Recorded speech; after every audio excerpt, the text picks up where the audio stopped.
The Assembly will hear an address by His Excellency Uhuru Kenyatta, President and Commander-in-Chief of the Defense Forces of the Republic of Kenya. I request the protocol to escort His Excellency.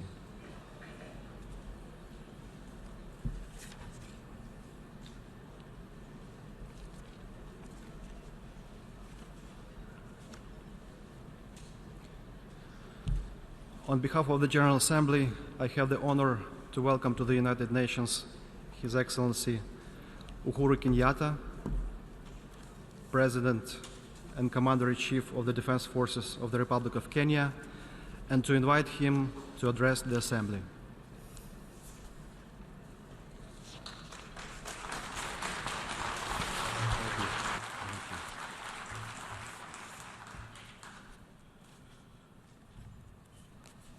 Madam President,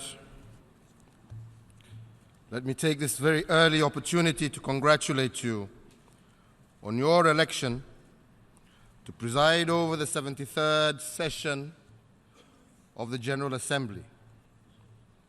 I have no doubt that the experience from your distinguished career in the service of the Republic of Ecuador will be invaluable to you in your new responsibility. I also note with appreciation that your strategic priorities for the 73rd session, namely strengthening multilateralism, catalyzing the well-being of all persons, and a sustainable planet, as well as building a stronger, more efficient multilateral system, converges with Kenya's aspirations.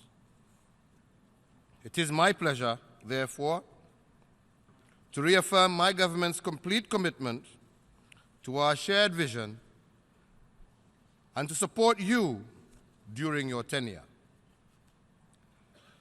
The 73rd session of the United Nations General Assembly is the second one to be held during the tenure of Secretary General Guterres, who has already spoken publicly about the financial situation of the United Nations and has even spelled out reforms that need to be executed to ensure optimal utilization of our finances.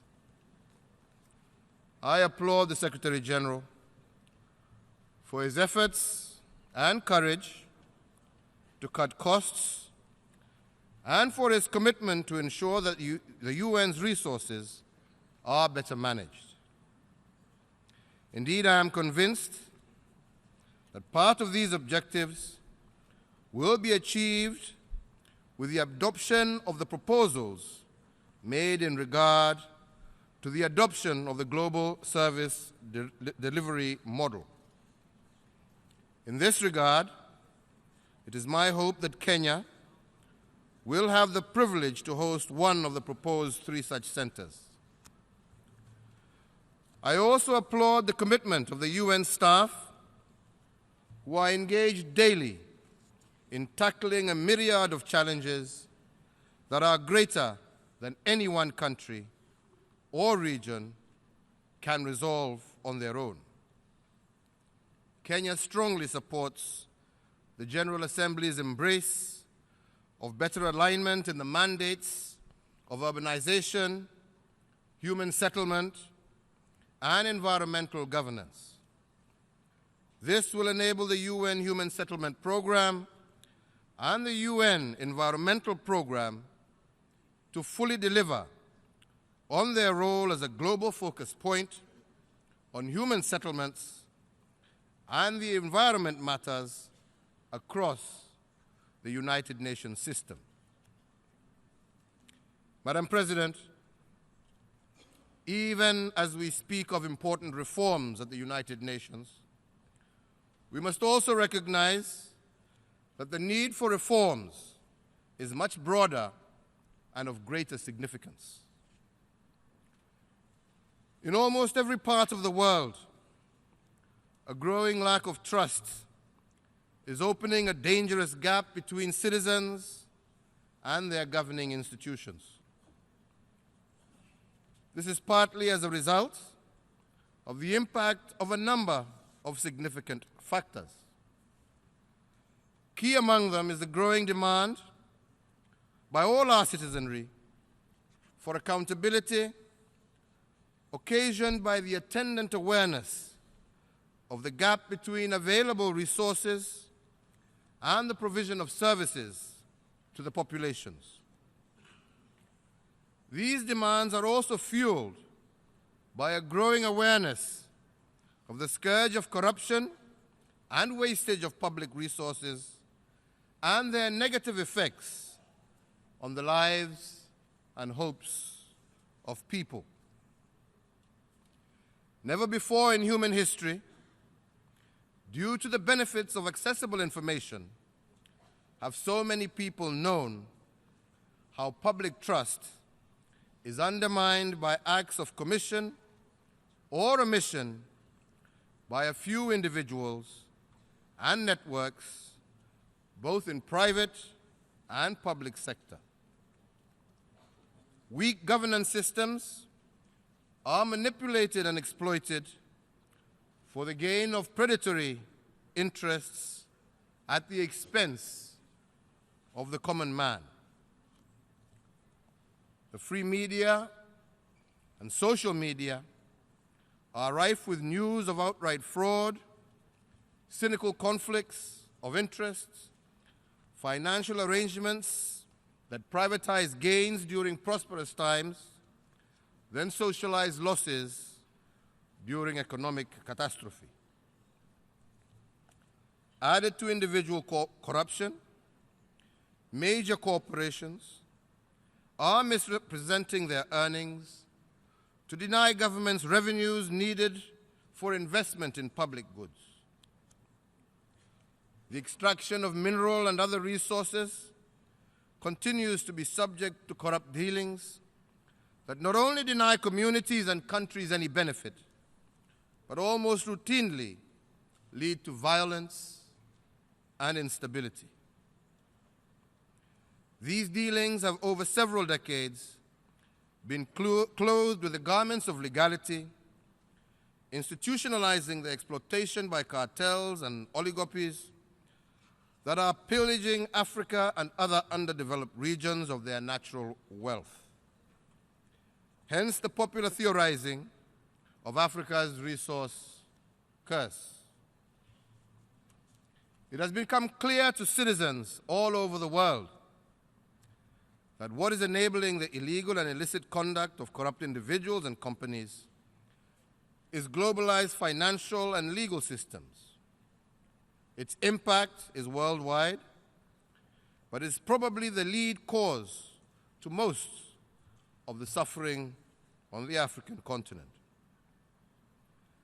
There is increasing evidence that Africa is a net exporter of much-needed capital to the world through illicit outflows.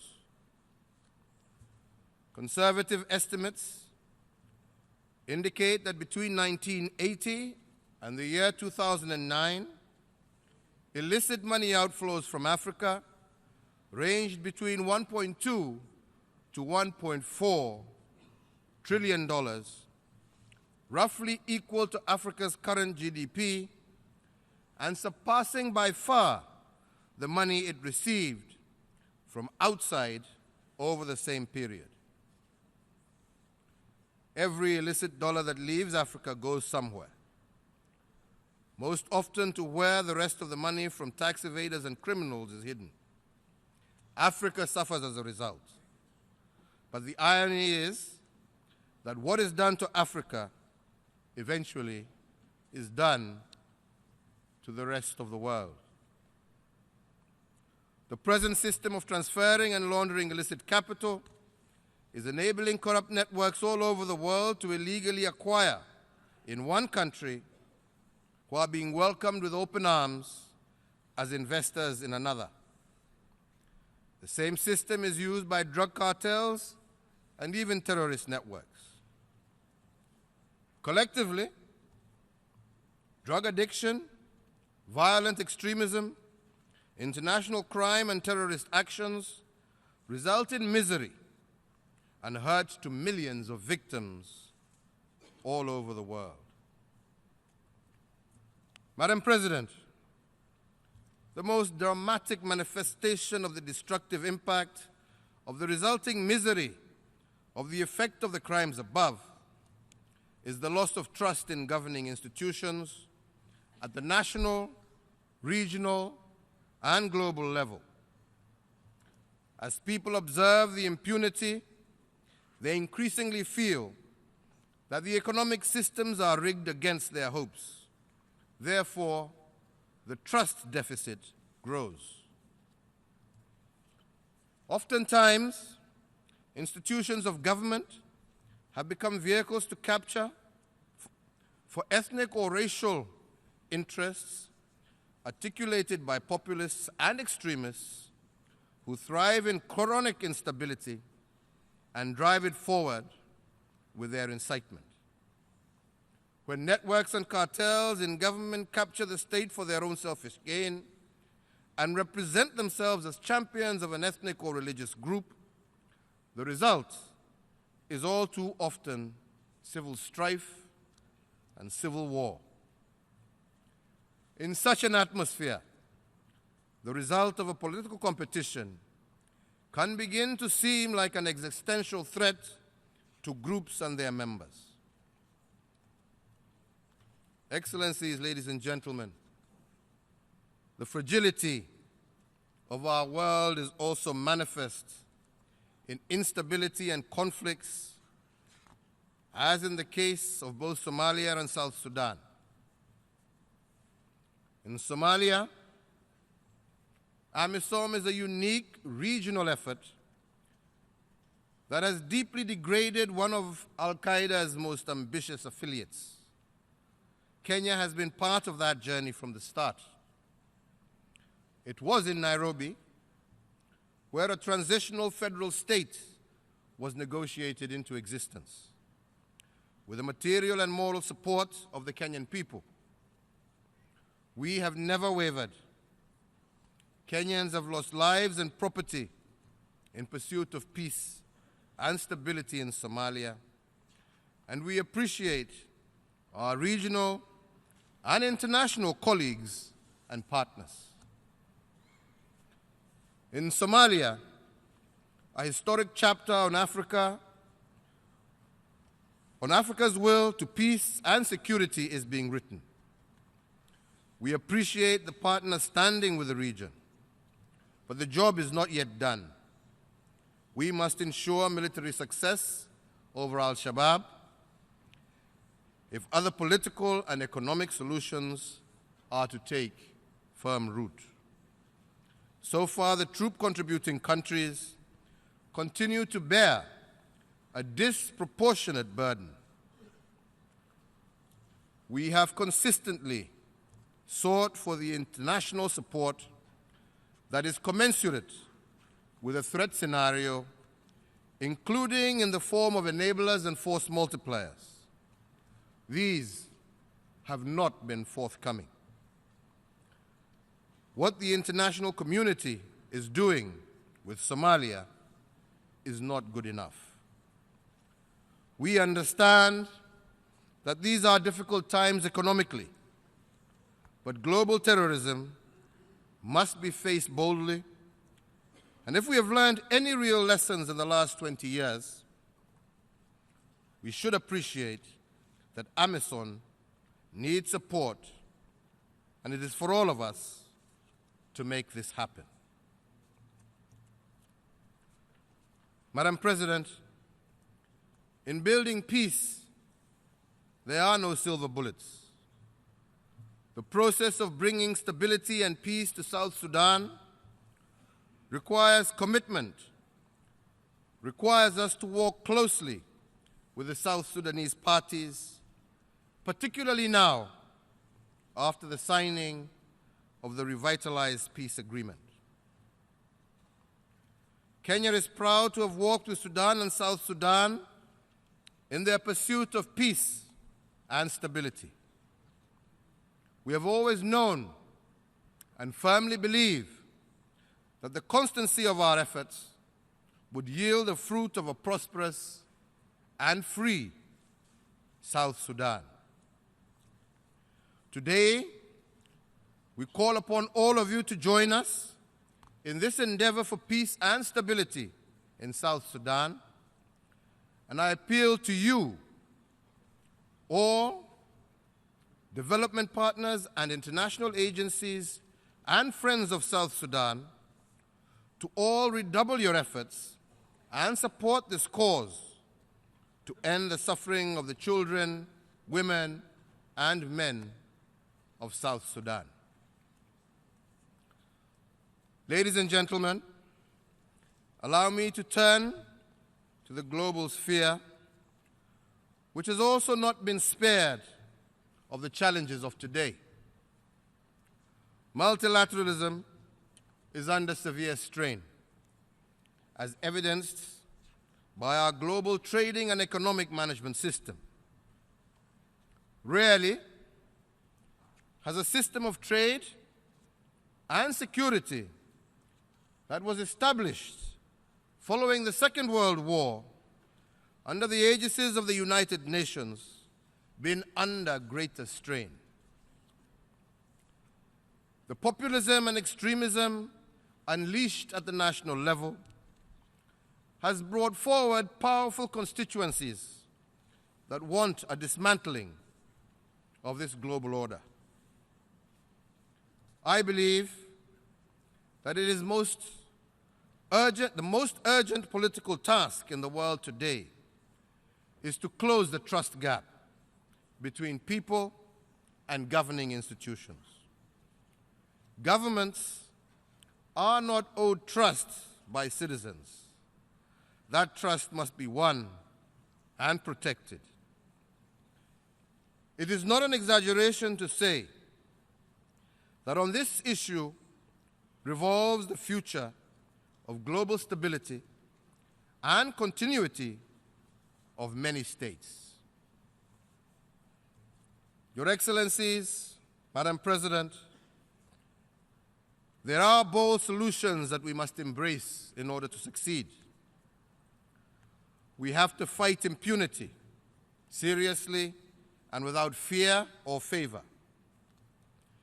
In Kenya, we are undertaking an aggressive campaign against fraud and abuse of public trust. And we have reached out to our partners in Switzerland and the United Kingdom to take action against transfers of illegal proceeds of corruption to their banking and financial systems, and we will pursue more such bilateral arrangements. They must be accompanied by determined reforms that are subject to clear timelines and standards. Also in the multilateral system, that combat systemic corruption, money laundering, and the offshoring of illicit outflows. The single overarching aim must be to make it exceedingly difficult to transfer and launder illegally acquired wealth in any part of the world. Indeed, all UN bodies should be tasked with detecting corruption in their different focus areas and promoting the skills and systems to combat it, in the understanding that honest, transparent, and responsive government is fundamental to the achievement of their aims. We must create a stronger understanding of the presence and impact of such deals in their different focus areas. The gap in trust that we are talking of at national level is also at the global level and is aimed squarely at the leadership and processes of the multilateral system, as reflected in the UN Security Council, the Bretton Woods institutions, and other parts of the system. In the years following the Second World War, the present status quo was functional and understandable. This is no more the case 75 years down the road. The global governance system must also reform if it is to be relevant and effective. The clearest sign that change is real will be in reforms to the membership of the UN Security Council.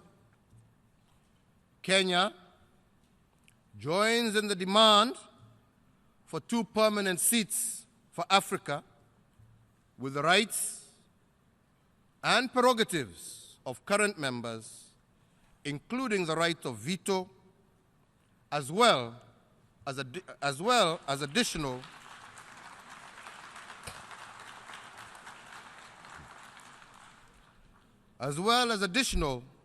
non-permanent seats.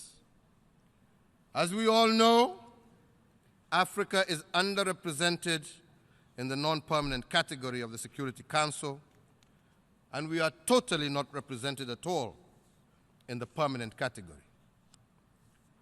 This historical injustice is a clear indication of the skewed system that has perpetuated an exclusive model of governance that fuels the trust gap between nations.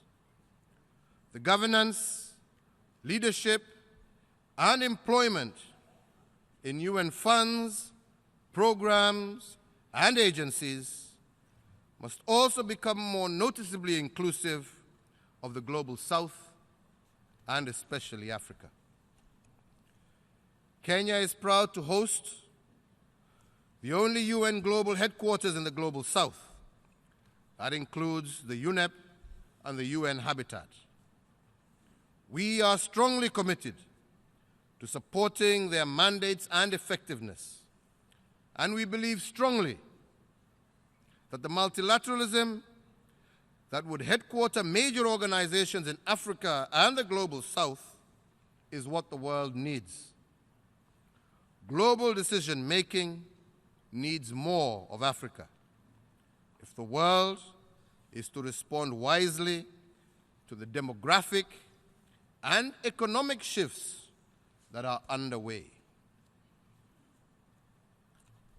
Madam President, Your Excellencies, without governments and the international system addressing the broadening deficits in fairness, inclusivity, corruption, populism, radicalization, civil strife, and political instability, will continue to destabilize and destroy.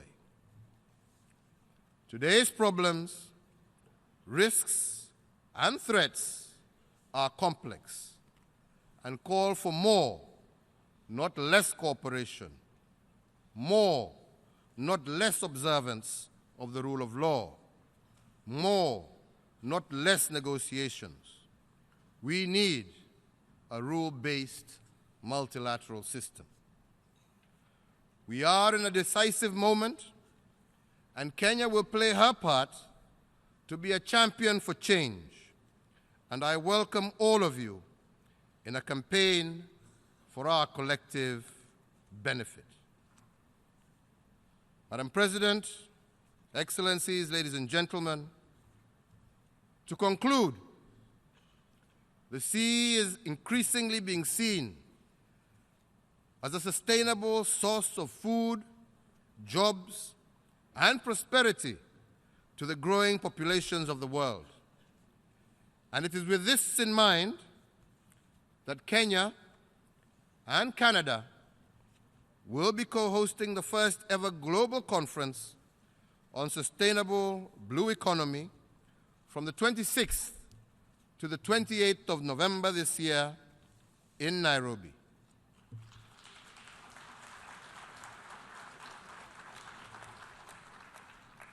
I therefore take this opportunity to welcome all of you to this conference and its deliberations on how we can access and harness financing, technology, and skills, innovations, as well as capacity building to allow us to turn the blue economy into a driver of millions of jobs, a source of food,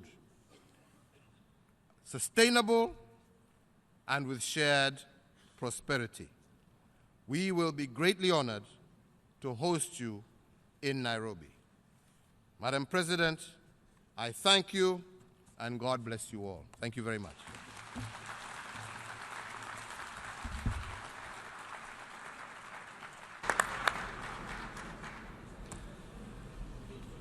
On behalf of the General Assembly, I wish to thank the President of the Republic of Kenya for the statement just made. May I request representatives to remain seated while we greet the head of state.